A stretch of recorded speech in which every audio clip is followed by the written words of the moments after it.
Hey everybody, Redx Rain here. Welcome back to Let's Play every Star Wars game ever. This time returning to The Empire Strikes Back for the NES. And Luke's getting very impatient, tapping his foot, and I like how he puts his arms out too. Like, come on, are we playing or not? What's up? A little sassy for Luke. Not quite sure how she's getting that message to him. If it's coming in through the speakers or if he's just thinking it, I don't know. Oh, I thought he was going to do it again. I don't know why R2 is here just pacing back and forth. That's not R2 as I know him. R2's a brave guy. Or brave little droid. But he's just going to stand there and panic. That's really more of a C-3PO thing, right? For him to just sort of pace back and forth and be like, oh dear, the princess. There is no C-3PO in this, now that I think about it. God, I don't think we ever see C-3PO. Well, there's an ATST. We'll come back for that later because we are definitely not prepared to take that on.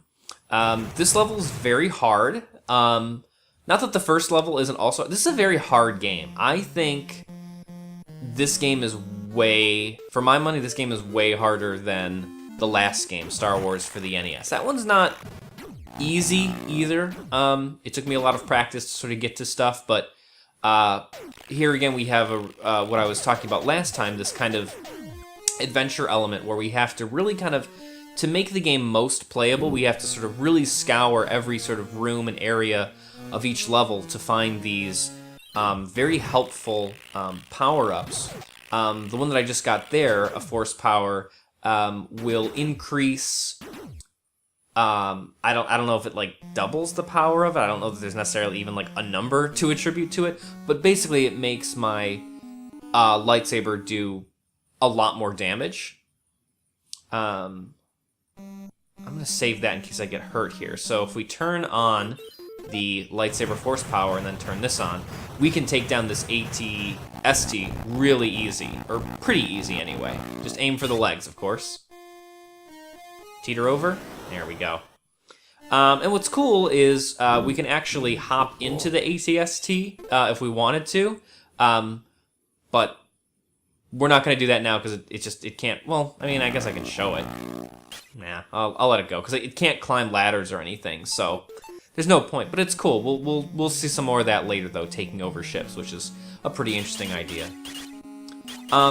One perhaps unintentionally nice thing about this level is that there are these gates where stormtroopers come out of.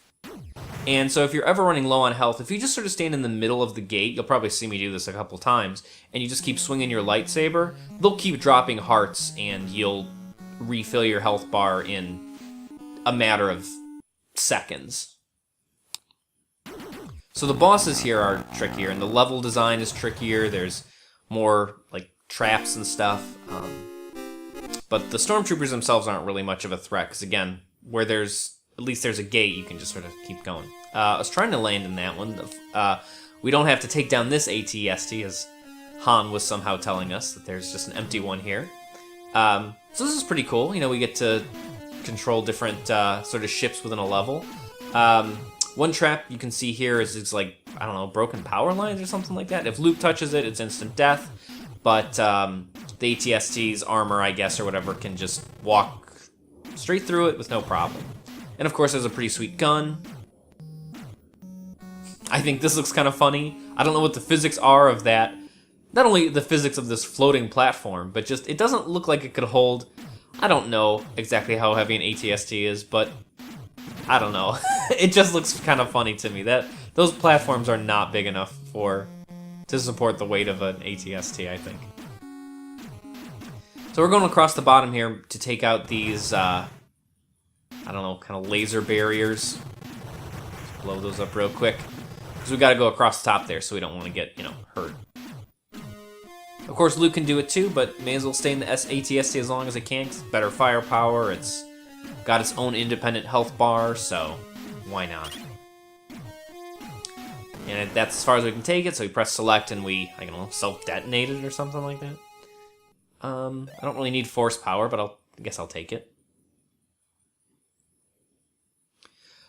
I guess it's worth to note that this getting to this point... Oh, come on, where's that stupid platform? There we go.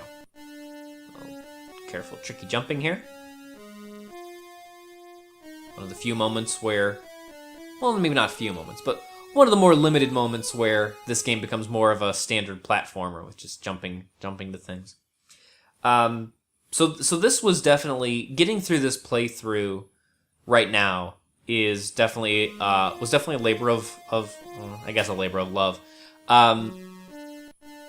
This I think I started to say this last time. Oh right, can't cross damaged area on foot. Oh, I guess that's the idea, is that R2 is delivering what Princess Leia is saying, like playing messages, I guess. Yeah. Over there to the right, there's a huge field of a huge long line of that broken power line stuff. So it's kind of a hint that, you know, obviously we need to find another ATST and just walk across that. So that's what we're doing right now. We're gonna come over here a little bit, right? Yeah. So this is what I've been trying to say is that this game is the first Star Wars game that I ever remember playing, ever. My mom and my dad, I mean, they divorced when I was very, very, very young, like before I was a year old. But they both really liked video games. At this point in time, they both had Ataris, a couple of them. They both bought the NES when it came out. So I was born in '86. So you know, I grew up like with the NES always in my house. I remember playing my mom's Atari too, because we would play it together all the time. Here we're just getting extra force power. It's not particularly useful. It makes Luke run faster. Not necessarily jump farther, but run faster. I never use it, but this is one case where I can be a completionist, so I'm going for it. I'm going to get every force power in the game. Yeah, so I kind of inherited quite a few of my earliest video games from, like, my mom and my dad. Like I said, Atari was definitely before my time. This is not going well, is it? Ooh, man, I thought I wasn't going to make it. Look at that health bar. Woo! Yeah, I inherited a lot of games from my parents and everything, and I played video games with my parents all the time. And I don't remember the exact story behind it because my mom is not a Star Wars fan. She's not a sci-fi or fantasy fan at all, which I sometimes find very, very odd. My dad is more of a sci-fi and some fantasy, but more sci-fi. He really likes Doctor Who. He's a big Doctor Who fan. But he's never really liked Star Wars. It was really my aunt and uncle who first showed me Star Wars when I was a little bit older. So the whole sort of basic timeline that I'm trying to build here is that I played this game, Star Wars The Empire Strikes Back. I mean, I was old enough to know that like Star Wars was a thing, but I didn't know what it was. I don't know exactly how old I was when I played it. I was probably maybe 7 or... I was definitely no older than 10 at this point. And somehow this was just in the game, our collection at home of NES games. I should maybe ask my mom about that one day. Like, where did that come from? Because like I said, neither my mom or my dad were necessarily Star Wars fans. So I don't know what would have prompted them to buy it, or I don't know if they got it maybe for me later. It's too hard to remember these things from when you're very little, but yeah, I definitely remember this being my first ever Star Wars game, and I have vague recollections of making it to the last level, the Hoth defending the base level with, you know, the AT-ATs and everything. I don't think if I made it that far, I think I did. I know I definitely never beat it. So up until, you know, this play, and I haven't played this game since, you know, wanting to do this project. So this is the farthest I had ever made it in this game for like 20 something years, probably like 22 or 23 years, because it's a hard game. So earlier I picked up another power up. You can see it sort of looked like a blaster. It pretty much is the same principle as the the lightsaber power-up, it just makes the guns stronger. They're also challenging you a lot more here in this level. I'm trying to just sort of collect here. I don't think I can't shoot from here, right? No, I can't. So, I can kind of shoot through it sometimes, but it doesn't always work. I think it's more of a luck sort of thing. See, like one bullet, or one laser, or whatever goes through. This is actually more challenging than level 1, where there's really no like guaranteed safe spot. So we have to be a little bit more strategic here. So what I'm gonna do is I'm gonna stand.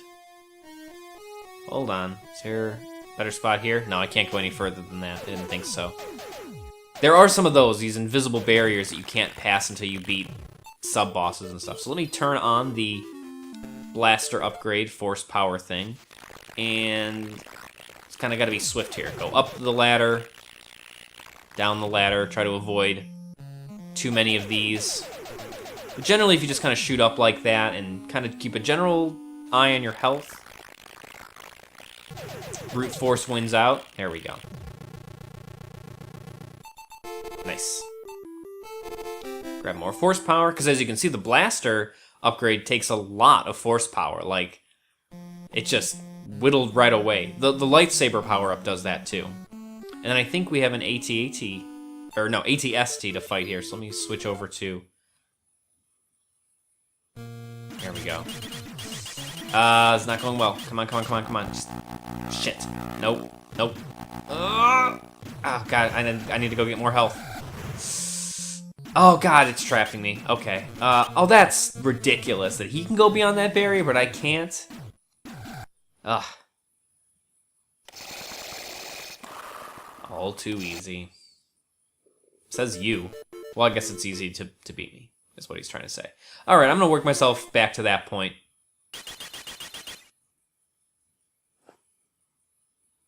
All right, so I'm back here. I beat the Imperial probe droids. Let's try this again. One kind of nice thing, I guess, is that if you die in the middle of a level like how I just did, you get to keep all the force power-ups that you had found. So I didn't necessarily have to go through all of that again. I just had to, you know, just get to the essential stuff. I don't know why I had such a hard time last time. I mean, you're going to lose health in that fight. There's no doubt about it. But I don't know what I was doing wrong the first time. Maybe I was jumping too much. I don't know. Very long, ominous hallway for no reason. But that's it for that level.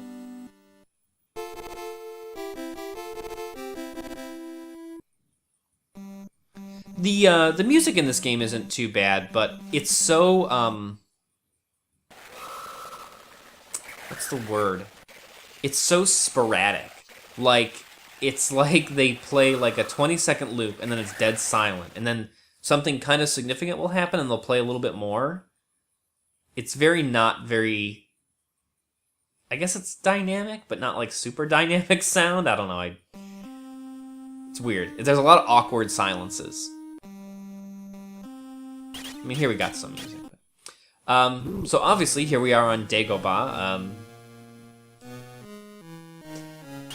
Obi-Wan finally getting to me and finally telling me, he tells you over and over and over again. It's funny that he says, like, go to the Dagobah system. You have to go to Dagobah. You have to. I mean, I know he says that in the movie. Like, I get that. I'm not saying like, why is he saying that? But the game goes out of its way to tell you that so much. Like, in the first like 3 levels, like you get like 2, I don't know, prompts or whatever from Obi-Wan saying like, go there. But like the game takes you there anyway. So like, why does it need to keep reminding you? It's not like you go to an overworld like a map screen and it's like, do you want to fly to Cloud City? Do you want to fly to Dagobah? It just takes you there anyway. So I don't know.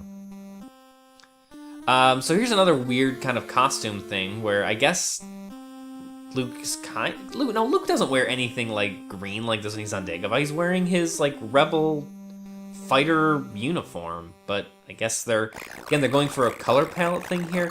I don't know if maybe it's, I didn't think about this until just now, but maybe it's one of those color limits that the NES had, because I was saying this. Like, in the first level, it's a lot of... And I get it, it's hot, it's icy, it's cold, it's snowy. So it's a lot of blues and whites. Well, white's just one color, but, like... different shades of blue, and you know, Luke has a little bit of orangey yellow here. Here, obviously, Dagobah's a swamp, so it's a lot of greens, yellows, sort of weird brown, pukey brown color, split piece soup. So maybe that's why Luke's in this green sort of color, that it's kind of part of the same color palette. They couldn't give him other colors. I don't know. So here's a really weird enemy. It kind of looks like, it kind of reminds me of, I don't know what it's, maybe it's based on some sort of expanded universe creature that I'm just not familiar with, but it kind of looks like Snuffleupagus from, right, is that what he's called, right? From, Sesame Street, the sort of big woolly mammoth looking figment of Big Bird's imagination. I don't think that's it, but that's what it looks like. So you can kind of see it blending in here. There's like this purple spider, and you see it has a little health bar there. Really super annoying because all you do is just keep jumping and hitting with your lightsaber, and they take so many hits. They don't fight back. If you walk underneath them, they, I don't know, they come down. I guess the idea is that they bite you or strike you or whatever, and they take away a lot of health. So you can't just walk by them. You gotta stand here, keep jumping, and hitting with your lightsaber, which is super tedious.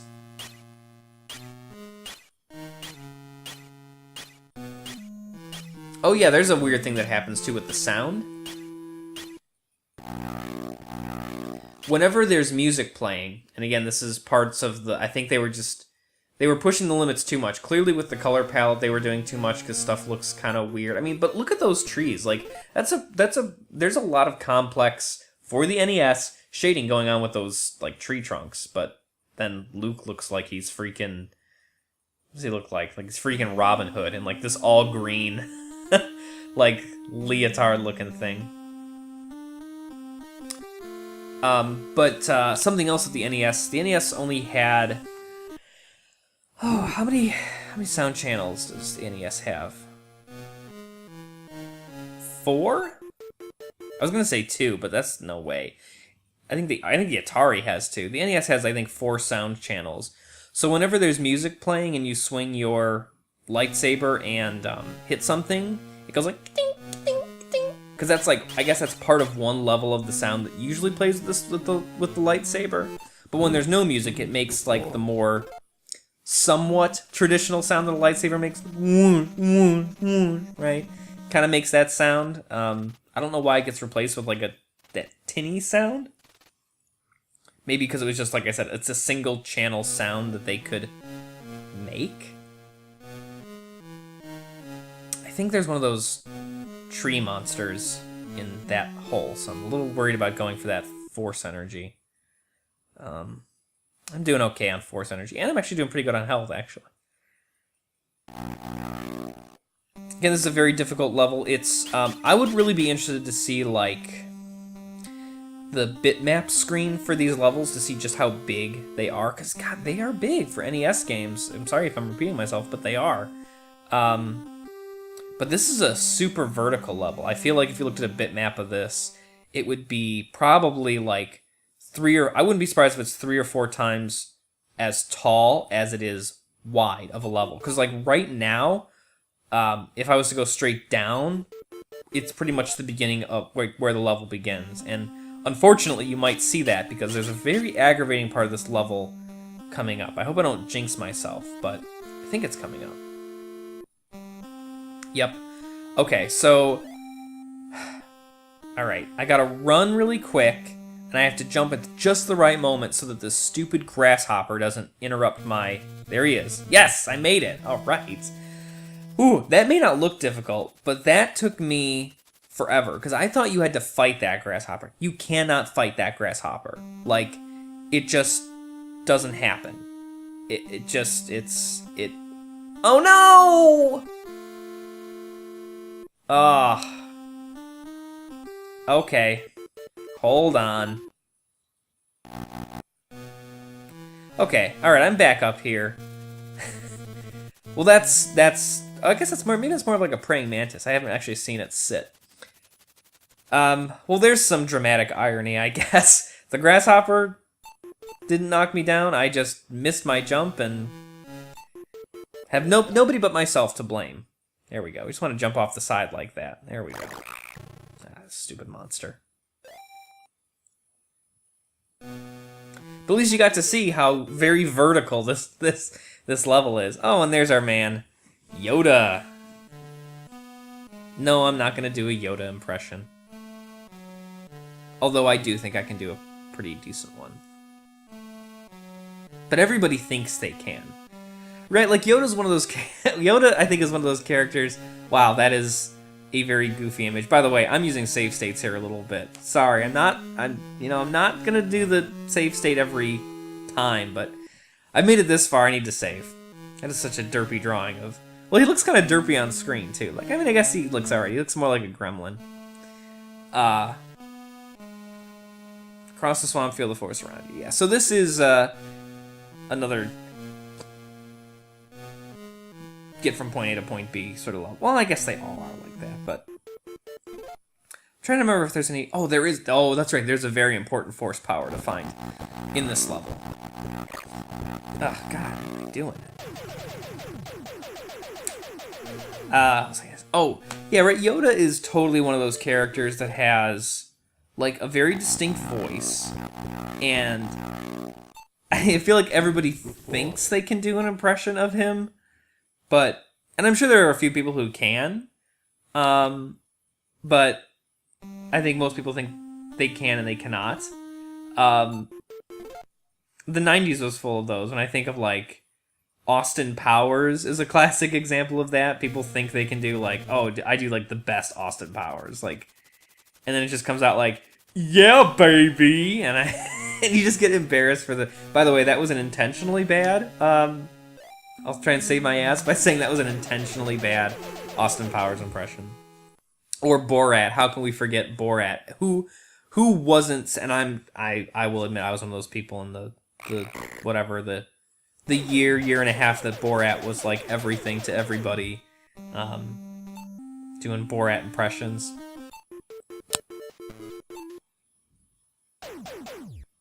More of these. There's lots of these stupid purple spiders. Maybe it's stupid, but I'm just gonna use my lightsaber power up to make this go a little bit faster, because I think there's more force energy coming up, and I don't think you have to use a lot of force energy in this level. Hopefully I'm not wrong. That's what a lightsaber sounds like.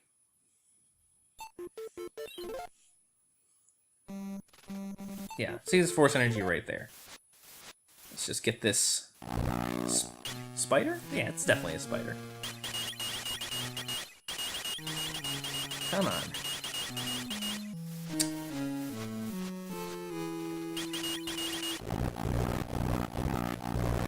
Jesus.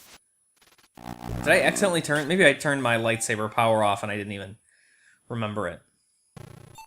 Exploding mushrooms. My favorite part of the movie.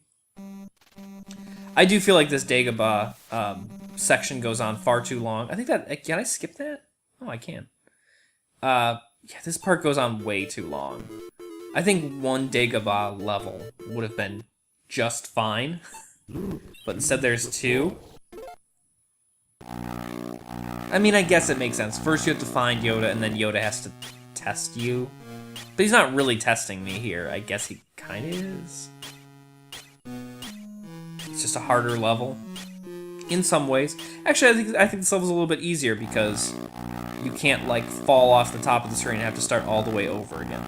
Like I did last time. So just a couple other little background things about this game. I already said, you know, a lot of the people that worked on Star Wars, the NES game, worked on this game too.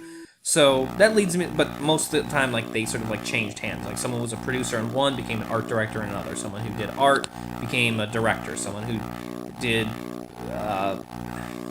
programming turned... So it was just, like, no one was repeating the same job, but it was a lot of the sort of repeat talent, I suppose. Which I guess makes sense, because I do get the sense that they probably made these games... like, in tandem. They had to have worked on them, like, at the same time. So I think I don't know much of anything about like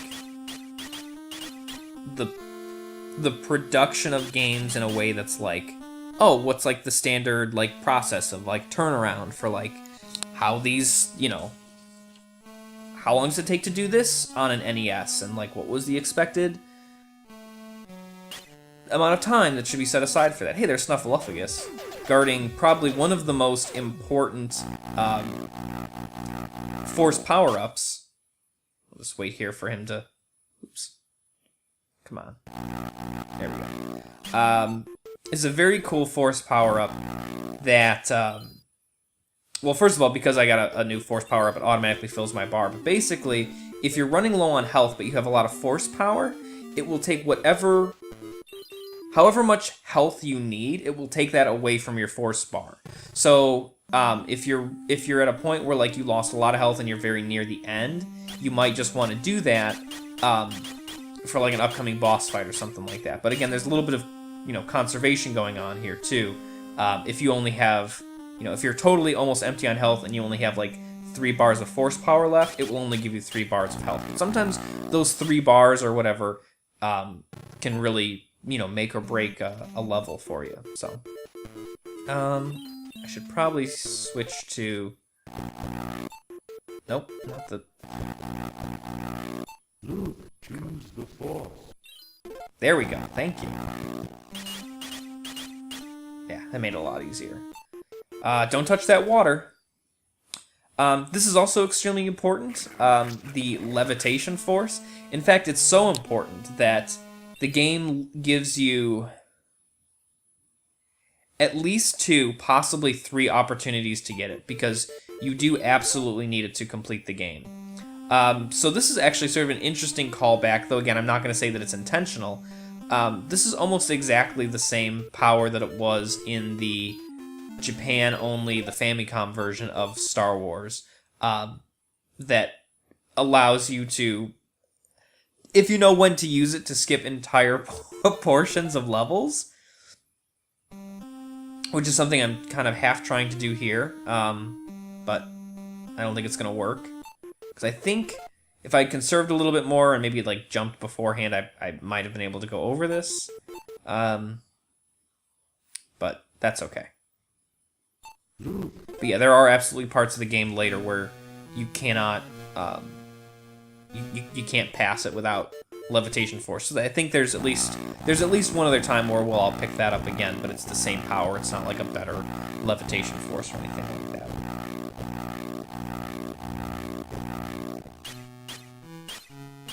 One thing I didn't mention is that, speaking about production and stuff, again, a lot of the same people working on both games at the same time.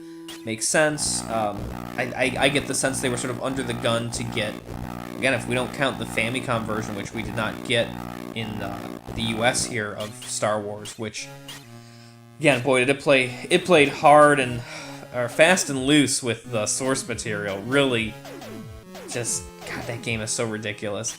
I mean, here they're definitely adding and they're padding out stuff with, you know, stuff like this, but it stays pretty true to the source material. Again, it's more of like, you can tell that, like, Lucas, I don't think he worked on the game, but it feels like he gave more, or at least the team was more like, no, let's try and stick to the film. Let's make sure that Darth Vader doesn't turn into a shark. Little things like that. God, this is so tedious. So I feel like they were really under the gun to want to get some Star Wars game onto the NES. And again, this is like late 91 or 92 when this game comes out. And that's pretty near the end of the NES's life cycle, so I think they knew, like, if we want to get both a Star Wars and a Star Wars Empire Strikes Back game, we need to do them at the same time and get them out really, really fast. So again, you have a lot of the same team working on it. Also, just kind of interesting, I guess, is that both versions, the Japan and US versions of this game, Empire, were both published by JVC. Yes, the Japanese TV company.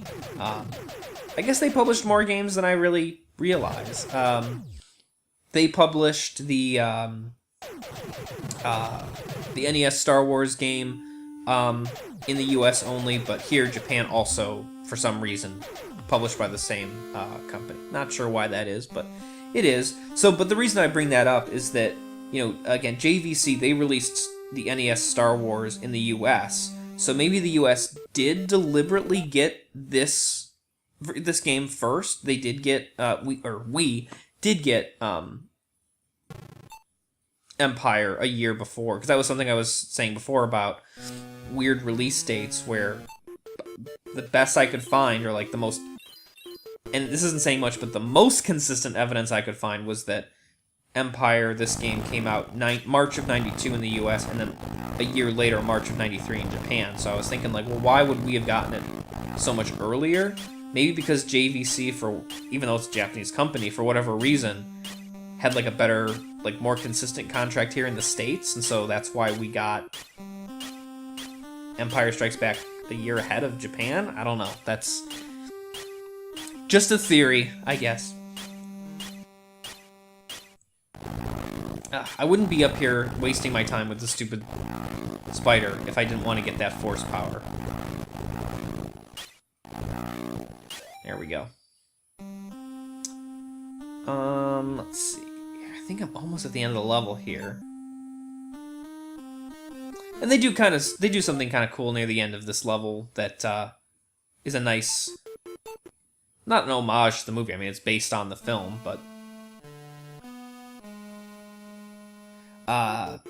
you know, I think one of the most potentially underrated parts of, oh my god, it's Darth Vader, oh my god, he's here, but he's really easy to beat, just like that. I guess it's that Phantom Vader that Luke fights in the tree, right? In the movie, he goes in and he takes off the helmet and it's his own face or whatever. I wish they would have done a little bit more with that, but whatever, you know. Who am I to complain? Oh wait, I'm a gamer. That's what I do, is I complain about things I don't like. And I don't like anything. I don't think that's true of all gamers. And I don't think that's true of me either.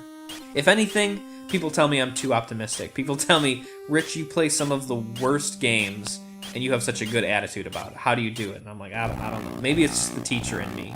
Especially being an English teacher, where I'm not going to say that every paper I get from students is terrible. There's some great papers from students, but that's part of my job, is to be like, even when a student hands in something that is like really not good, I have to be like, hey, good effort, I see what you were trying to do, you didn't quite, oh, another one of these, you know, oh, you didn't quite get it, but I see what you were going for, let's help make this essay better for you, so. You gotta be optimistic to be a teacher, I guess. Some might argue otherwise. There are very bitter teachers, but I try not to be one of them. There's that derpy drawing of Yoda again. I mean, I guess it looks okay, but there's something weird about his... I mean, Yoda has weird eyes, but there's something about his eyes that is just... And we get recycled art there. Nice sort of bookending effect, I guess, a little bit, right? Starting with the same art and ending with the same art. But here we are in Cloud City. I think I can do this probably really quick. This is an interesting sort of level. So it controls exactly the same way that the Hoth level did. Obviously, though, I'm flying my X-Wing, so I don't have harpoons. But I just have to shoot down these otherwise innocent cloud people. I'm not even shooting down TIEs or Darth Vader or anything. I'm just shooting down cloud people's security. There's just like a very simple, not a timer, but a counter up there. So I just gotta shoot 4 more of them. And it's very easy. Just keep turning, just keep shooting.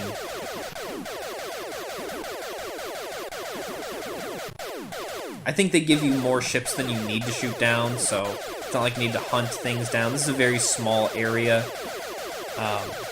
It loops around on itself. We'll see that kind of a little bit later. But now here we go shooting the TIEs for whatever reason. The TIEs show up. Which doesn't really make any sense, because as we know in the film, Vader being there is a complete surprise to everybody. So here they are definitely deviating from Oh, well, no, I guess that does make sense, because Luke's on Dagobah, and then Han and Leia are in Cloud, and Chewie and everything, they're all in Cloud City, and they get captured, and then Luke has to come save them. So never mind, I guess it does make sense. It's just weird how much time apart, like, the main characters, like, how much time they spend apart in Empire Strikes Back. Because, yeah, Luke's all the way in Dagobah, and then he has to quit his training, or put it on hold, and go save everybody, so... It's just weird that the game only follows that narrative. I mean, I get why it does. Like, you know, if this was a later era game, maybe we could take control of Han and Leia or whatever in Cloud City and then go back to being Luke. But this is the NES, so, you know, it just wasn't standard at the time. Maybe we'll see that when we play Super NES versions of this same movie. Ooh, foreshadowing. Wow, so I barely made that somehow, but I made it. So this is definitely where I'm gonna have to take a break for now. So as always, thanks for watching. Please like, please comment, please subscribe. I do always appreciate it. And I'll see you guys next time as we rescue our friends here in Cloud City. Until then, may the Force be with you.